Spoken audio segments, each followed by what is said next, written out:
जय जगन्नाथ नमस्कार। आसतु नजर पकेबा मयूरभंज जिलार आज टॉप न्यूज अपडेट कौन कौन सब रही किंतु तापूर्व आपण मानक गोटे अनुरोध वीडियोटी को संपूर्ण देखंतु आ जो मैंने प्रथम करी चैनल को आछंती सब्सक्राइब करंतु जाफल प्रत्येक नूतन वीडियो नोटिफिकेशन आपण सर्वप्रथम पाई परिबे। आज प्रथम खबर रायरंगपुर पौरपालिका पक्षर सहरर व्यावसायिक अनुष्ठान उपर चढ़ाऊ अपराह्न 2टा समय रायरंगपुर पौर परिषद पक्षर सहरर व्यावसायिक अनुष्ठान गुड़िक चढ़ाऊ कर 120 माइक्रोन रु कम आकार प्लास्टिक एवं थर्मोकल जातीय सामग्री जबत कर दोकानी मानक ठारू जरिमाना आदाय करा। रायरंगपुर सहर में प्रदूषण मुक्त नियंत्रण करने तथा स्वच्छता बजाय रखापी पौरपालिका पक्षर आगामी दिन में यह चढ़ाऊ कार्यक्रम को आहरी व्यापक कर सूचना मिली। परवर्ती खबर भरंडिया गाँ निकट में 2 बाइक मध्य धक्का जड़े गुरुतर। सकाळ 9टा समय भरंडिया गाँ निकट में 2 बाइक मध्य धक्का होता। यापर स्थानीय लोक मैंने गुरुतर बाइकार हो संतोष मारणी को आंबुलांस जोगे रायरंगपुर डाक्तखाना भर्ती करथिले। अवस्था संकटापन्न थिबारु डाक्तरों परामर्श क्रमे उक्त युवक को बारिपदा पीआरएम मेडिकल को स्थानांतरित कर सूचना मिली। परवर्ती खबर रंगामाटिया ठारे अम्बाड्सर आर्थिक सहायता और सचेतनता शिविर अनुष्ठित। जोग देले बारिपदा विधायक प्रकाश सोरेन। सूचना अनुसार गुरुवार दिवा प्राय 1टाए समय बारिपदा निर्वाचन मंडली अंतर्गत तथा बारिपदा ब्लॉकर रंगामाटिया ठारे अम्बाड्स आर्थिक सहायता सबाई घास हस्तशिल्प कारीगर मानी साधारण सुविधा केन्द्र एवं हस्तशिल्प सचेतनता शिविर अनुष्ठित हो जाइछि। एही अवसर में बारिपदा विधायक प्रकाश सोरेन जोग देइथिबा एवं उद्घाटन करिथिबा देखिबाकु मिलिथिला। एथिरे बहु संख्यक जनसाधारण जोग देइथिले। परवर्ती खबर जयपुर रामतीर्थ ठारे पश्चिम मयूरभंज ओबीसी मोर्चा तरफ सदस्यता अभियान प्रस्तुति बैठक अनुष्ठित। जिला सभापति विदु गोपाल गोपको अध्यक्षतार दिवा 2 घटिका समय अनुष्ठित हो जाइछि। एही बैठक में राज्य ओबीसी मोर्चा साधारण संपादक इंजीनियर ज्ञानेन्द्र साई, राज्य सदस्यता अभियान प्रभारी दुष्मंत कुमार नायक, राज्य संपादक जोगेन्द्र महंत, जिला प्रभारी चर्चिल महाकूट एवं जिला सभापति झुरीलाल महंत, पूर्वतन जिला ग्राम उन्नयन उपाध्यक्ष नरेंद्र कुमार समेत जिलार बहु वरिष्ठ कर्मकर्ता मैंने उपस्थित रही देखा मिलता। परवर्ती खबर पुरिंदा साप्ताहिक हाट को आसथिबा मोरडा थाना इलाकार महिला को टाणी नहीं पोखरी में बुड़ाई हत्या धमक एवं अश्लील असदाचरण मामला रुजु कर तदंत आरंभ कला बेतनटी पुलिस। एतला कारणी पीड़िता अभियोग मुताबक दिन बेला गाँ पोखरी पानी आने को केन्द्र कर अभियुक्त एवं अभियुक्त माँ सहित बचसा होता।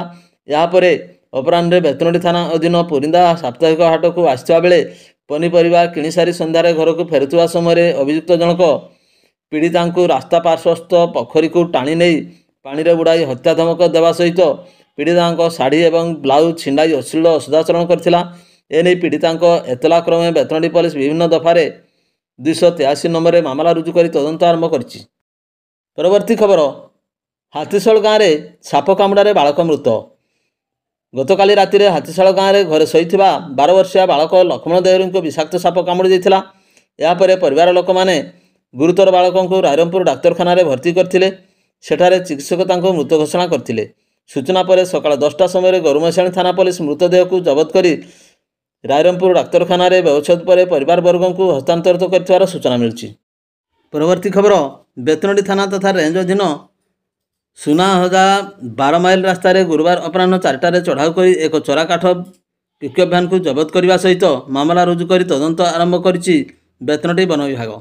सूचना मुताबक सुनाहदा इलाकार चोरा काठ चालाण होउथबा नै खबर पाइबा पर बेतनटी रेंजर मनोहर खां गुरुवार अपराह्न सदल बले चढ़ाऊ करथिले। वन विभाग चढ़ाऊ देखि चोरा काठ व्यापारी पिकअप भ्यान चालक तथा अंतजिला काठ माफिया माने रास्ता उपरे गाड़ी छाड़ी चंपट मारथिले। वन विभाग पक्षरु चोरा बोझे पिकअप भ्यान को जबत कर कृष्णचंद्रपुर स्थित छिजरान को अणा जाइथिला। पिकअप भ्यान मूल्यवान सागवान काठ और निम्ब काठ गंडी थिबा बेले यार आनुमानिक मूल्य 50,000 टंकार ऊर्ध्व हेब नहीं वन विभाग आकलन करिछि। परवर्ती खबर कोर्टकर निर्देश क्रमे झांसीराणी महाविद्यालय कर्तृपक्ष नाम टाउन थाना मामला। सिंदूरगौरा ग्रामर अनिरुद्ध महंत अभियोग क्रमे बारिपदा टाउन थाना पड़ास्तिया अंचल झांसीराणी महाविद्यालय अभियोग होइछि। उक्त कॉलेज सामाखुंटा तहसिल अंतर्गत अंचल रही बेले ଶିକ୍ଷାର ବିକାଶ ନିମନ୍ତେ ଉକ୍ତ ଝାନ୍ସୀ ରାଣୀ ମହାବିଦ୍ୟାଳୟର ପ୍ରତିଷ୍ଠା କରାଯାଇଥିଲା। ତେବେ ଅନିରୁଦ୍ଧ ମହାନ୍ତ ତାଙ୍କ ଜମିକୁ କଲେଜ ପାଇଁ ଦାନ ସୂତ୍ରରେ ଦେଇଥିବା ବେଳେ କଲେଜ ସମ୍ପାଦକ ଭାବେ କାର୍ଯ୍ୟ କରୁଥିଲେ। ଉକ୍ତ କଲେଜଟି ସରକାରୀ ଅଧିଗୃହୀତ ବା ଏଡେଡ୍ ହେବା ପରେ ଜମିକୁ ନିୟମ ଅନୁସାରେ ଫେରସ୍ତ କରିବାକୁ ଚୁକ୍ତି ହୋଇଥିଲା। ତେବେ ଜମିର କାଗଜପତ୍ରରେ ଚଞ୍ଚକତା କରି ଝାନ୍ସୀ ରାଣୀ ମହିଳା ମହାବିଦ୍ୟାଳୟ 2014 ମସିହାରେ ଏଡେଡ୍ ପାଇବା ପରେ ବର୍ତ୍ତମାନ ସେଠାରେ କଳାରେ 192 ଜଣ ଛାତ୍ରୀ ଅଧ୍ୟୟନ କରୁଛନ୍ତି। କିନ୍ତୁ ଶ୍ରୀ ମହାନ୍ତଙ୍କ ଜମିକୁ ଫେରସ୍ତ କରାଗଲା ନାହିଁ ଏବଂ ତାଙ୍କୁ ସମ୍ପାଦକ ପଦରୁ ବାହାର କରି ଦିଆଯାଇଛି ବୋଲି ସେ ଅଭିଯୋଗ କରିଛନ୍ତି। ତାଙ୍କ ସହିତ ଠକେଇ କରି ଜମି ହଡପ କରାଯାଇଥିବାର ଅଭିଯୋଗ ସେ ଦର୍ଶାଇଛନ୍ତି। ତେବେ କୋର୍ଟଙ୍କ ନିର୍ଦ୍ଦେଶ କ୍ରମେ ଝାନ୍ସୀ ରାଣୀ ମହାବିଦ୍ୟାଳୟର ଅଧ୍ୟକ୍ଷ ଅନନ୍ତ କୁମାର ବେହେରା, ଲାଇବ୍ରେରିଆନ୍ ପ୍ରକାଶ ଲାଲ ସାହା, ଅଧ୍ୟାପକ ସମରେନ୍ଦ୍ର କୁମାର ବସାଙ୍କ ନାମରେ ଗତ 18 ତାରିଖରେ 30 ସମୟରେ ବାରିପଦା ଟାଉନ ଥାନାରେ ଲିଖିତ ଅଭିଯୋଗ କରିଛନ୍ତି।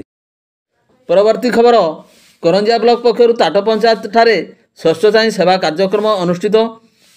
17 ତାରିଖରୁ 2 ତାରିଖ ପର୍ଯ୍ୟନ୍ତ ସମଗ୍ର ଦେଶରେ ଷଷ୍ଠ ଶ୍ରେଣୀ ସେବା କାର୍ଯ୍ୟକ୍ରମ ଅନୁଷ୍ଠିତ ହୋଇଛି। ଏହି ପରିପ୍ରେକ୍ଷୀରେ କରଞ୍ଜିଆ ବ୍ଲକ ପକ୍ଷରୁ ଗୋଷ୍ଠୀ ଉନ୍ନୟନ ଅଧିକାରୀ ସୁଶାନ୍ତ କୁମାର ସୁତାରଙ୍କ ଅଧ୍ୟକ୍ଷତାରେ ଦିବା 10 ଘଟିକା ଠାରୁ ଅପରାହ୍ନ 5 ଘଟିକା ପର୍ଯ୍ୟନ୍ତ ତାଟ ପଞ୍ଚାୟତର ବିଭିନ୍ନ ବିଦ୍ୟାଳୟ, ଉଚ୍ଚ ବିଦ୍ୟାଳୟ ସମେତ ସାମୂହିକ ସ୍ଥାନମାନଙ୍କରେ ଷଷ୍ଠ ଶ୍ରେଣୀ ସେବା କାର୍ଯ୍ୟକ୍ରମ ଅନୁଷ୍ଠିତ ହୋଇଛି। ସମଗ୍ର କାର୍ଯ୍ୟକ୍ରମ ଗୁଡ଼ିକ ବ୍ଲକର କର୍ମଚାରୀ, ସ୍ଥାନୀୟ ସ୍ୱୟଂସହାୟକ ଗୋଷ୍ଠୀର ମହିଳାମାନେ ପରିଚାଳନାରେ ସହଯୋଗ କରିଥିଲେ। ପରବର୍ତ୍ତୀ ଖବର, ସାମାଖୁଣ୍ଟା ବ୍ଲକରେ ବନ୍ଦ ହେଲା ବାତ୍ୟା ଆଶ୍ରୟସ୍ଥଳୀ, ବୁଲି ଦେଖିଲେ ବିଡିଓ। ମୟୂରଭଞ୍ଜ ଜିଲ୍ଲାର ସାମାଖୁଣ୍ଟା ବ୍ଲକରେ ବନ୍ୟାକୁ ଦୃଷ୍ଟି ରଖି ତଳିଆ ଅଞ୍ଚଳର ଲୋକମାନଙ୍କୁ ବିଭିନ୍ନ ସରକାରୀ ବିଦ୍ୟାଳୟକୁ ଆଗୁଆ ସ୍ଥାନାନ୍ତରିତ କରାଯାଇଥିବାରୁ ସେଠାରେ ଆଶ୍ରୟ ନେଇଥିବା ସମସ୍ତଙ୍କୁ ରନ୍ଧା ଖାଦ୍ୟ ଦିଆଯାଉଥିଲା। ତେବେ ବନ୍ୟା ଆଶଙ୍କା ଟଳିଯାଇଥିବାରୁ ବାତ୍ୟା ଆଶ୍ରୟସ୍ଥଳୀ ଗୁଡ଼ିକ ବନ୍ଦ କରାଯିବ। ଏନେଇ 3 ଘଟିକା ସମୟରେ ସ୍ଥାନୀୟ ବିଡିଓ ବାତ୍ୟା ଆଶ୍ରୟସ୍ଥଳୀ ଗୁଡ଼ିକୁ ବୁଲି ଦେଖିବା ସହିତ ଲୋକଙ୍କ ସୁବିଧା ସମ୍ପର୍କରେ ବୁଝାସୁଝା କରିଥିଲେ ଏବଂ ବାତ୍ୟା ଆଶ୍ରୟସ୍ଥଳୀକୁ ବନ୍ଦ କରିବା ପାଇଁ ସୂଚନା ପ୍ରଦାନ କରିଥିଲେ। ପରବର୍ତ୍ତୀ ଖବର, 2022 ମସିହାରେ ବନ ବିଭାଗର ଚନ୍ଦନଚତୁରୀ ଇଲାକାରେ ପେଟ୍ରୋଲିଂ କରୁଥିବା ସମୟରେ ବନ୍ଧୁକ, ଜୀବନ୍ତ କାର୍ଟ୍ରିଜ, ଗନ୍ ପାଉଡର ସମେତ ବନ୍ୟଜନ୍ତୁ ଶିକାରରେ ବ୍ୟବହୃତ ଅନ୍ୟାନ୍ୟ ସାମଗ୍ରୀ ଜବତ ଘଟଣାରେ ବଡ଼ସାହି ଥାନାରେ ଏତଲା ଦାୟର କରାଯାଇଥିବା ବେଳେ ସୋମବାର 2 ବର୍ଷ ପରେ 2 ଅଭିଯୁକ୍ତଙ୍କୁ ଗିରଫ କରି ଗୁରୁବାର ଅପରାହ୍ନରେ 5ଟାରେ କୋର୍ଟ ଚାଲାଣ କରିଛି ବଡ଼ସାହି ପୋଲିସ। ଗିରଫ ଅଭିଯୁକ୍ତମାନେ ହେଉଛନ୍ତି ବଡ଼ସାହି ଥାନା ଅଧୀନ ଚନ୍ଦନଚତୁରୀ ଗ୍ରାମର ରୋହ୍ୟା ସିଂ ଏବଂ ଶ୍ୟାମ ସୁନ୍ଦର ସିଂ। ଏତଲାକାରୀ ବନ ବିଭାଗ କର୍ମଚାରୀ ଜ୍ୟୋତିରଞ୍ଜନ ସେନାପତିଙ୍କ ଅଭିଯୋଗ ମୁତାବକ 2022 ମସିହା ଜୁନ୍ 11 ତାରିଖରେ ଅନ୍ୟାନ୍ୟ ବନ୍ୟ କର୍ମଚାରୀଙ୍କ ସହିତ ଚନ୍ଦନଚତୁରୀ ସେକ୍ସନ ଇଲାକାରେ ପେଟ୍ରୋଲିଂ କରୁଥିବା ସମୟରେ 2ଟି ହାତ ତିଆରି ବନ୍ଧୁକ, 106ଟି ଜୀବନ୍ତ କାର୍ଟ୍ରିଜ, 16ଟି cycle ball, 500 gram gum powder, plastic bag, torch light, plastic ଦଉଡ଼ି ସମେତ ଅନ୍ୟାନ୍ୟ ଜନ୍ତୁ ଶିକାରରେ ବ୍ୟବହୃତ ଅନ୍ୟାନ୍ୟ ସାମଗ୍ରୀ ଗୁଡ଼ିକୁ ଜବତ କରିଥିଲେ। ଏନେଇ ଜ୍ୟୋତିରଞ୍ଜନ ସେନାପତିଙ୍କ ଏତଲା କ୍ରମେ ବଡ଼ସାହି ପୋଲିସ 2022 ମସିହା 153 ନମ୍ବରରେ ମାମଲା ରୁଜୁ କରି ତଦନ୍ତ ଆରମ୍ଭ କରିଥିବା ବେଳେ ଶେଷରେ 2 ବର୍ଷ ପରେ 2 ଅଭିଯୁକ୍ତଙ୍କୁ ରୁହ୍ୟା ଏବଂ ଶ୍ୟାମ ସୁନ୍ଦର ସିଂଙ୍କୁ ଗିରଫ କରି ବେତନଡ଼ି ଏମ୍ଏଫ୍ସି କୋର୍ଟକୁ ହାଜର କରାଯାଇଥିଲା। ତେବେ ଉଭୟ ଅଭିଯୁକ୍ତଙ୍କର ଜାମିନ ନାମଞ୍ଜୁର ପରେ ସେମାନଙ୍କୁ ବାରିପଦା ସ୍ଥିତ ବିଚାର ବିଭାଗୀୟ ହାଜତକୁ ପଠାଇ ଦିଆଯାଇଛି। ପରବର୍ତ୍ତୀ ଖବର, ନାଉଜଡ଼ା ଗାଁ ନିକଟରେ ବାଇକ୍ ଦୁର୍ଘଟଣା, ଯୁବକ ଗୁରୁତର। ସକାଳ 8ଟା ସମୟ ନାଉଜଡ଼ା ଗାଁ ନିକଟ ମୁଖ୍ୟ ମାର୍ଗରେ ବାଇକ୍ ଆରୋହୀ ଭାରସାମ୍ୟ ହରାଇ ଦୁର୍ଘଟଣାଗ୍ରସ୍ତ ହୋଇଥିଲା। ଏହାପରେ ସ୍ଥାନୀୟ ଲୋକମାନେ ଯୁବକ ରାମେଶ୍ୱର ଟୁଡୁଙ୍କୁ ଆମ୍ବୁଲାନ୍ସ ଯୋଗେ ରାଇରଙ୍ଗପୁର ଡାକ୍ତରଖାନାରେ ଭର୍ତ୍ତି କରିଥିଲେ। ଉକ୍ତ ଯୁବକ ଏବେ ସେଠାରେ ଚିକିତ୍ସିତ ହେଉଥିବାର ସୂଚନା ମିଳୁଛି। ପରବର୍ତ୍ତୀ ଖବର, କଳାବାଡ଼ିଆ ପଞ୍ଚାୟତର ବିଭିନ୍ନ ଗ୍ରାମରେ ହାତୀ ଉପଦ୍ରବ ନଷ୍ଟ କରୁଛନ୍ତି ଚାଷ ଜମି। ବାଙ୍ଗିରିପୋଷି ବ୍ଲକ ଅଧୀନ କଳାବାଡ଼ିଆ ପଞ୍ଚାୟତର ବିଭିନ୍ନ ଗ୍ରାମରେ ହାତୀ ଉପଦ୍ରବ ଦେଖିବାକୁ ମିଳୁଛି। ବ୍ରାହ୍ମଣ ଗାଁ, ପାଣିଶାଳ, ମଉଳିଶାଳ, ପାଣିସିଆ ଗ୍ରାମରେ 16 ଟିକିଆ ହାତୀପଲ ଉପଦ୍ରବ ଜାରି ରଖିଛନ୍ତି। 7 ଘଟିକା ସମୟରେ ହାତୀ ଧାନ କ୍ଷେତକୁ ଆସି ଧାନ ଫସଲ ନଷ୍ଟ କରୁଥିବାର ଦେଖିବାକୁ ମିଳୁଛି। ବନ ବିଭାଗର 2ଟି ଟିମ୍ କର୍ମଚାରୀ ପହଞ୍ଚି ଗ୍ରାମବାସୀମାନଙ୍କ ସହିତ ମିଶି ହାତୀର ଗତିବିଧି ଉପରେ ନଜର ରଖୁଥିବା ଦେଖିବାକୁ ମିଳିଛି। ପରବର୍ତ୍ତୀ ଖବର, ରାଇରଙ୍ଗପୁର ଖଡ଼ଖାଇ ବ୍ରିଜ ଠାରୁ ଯୁବକ ନିଖୋଜ।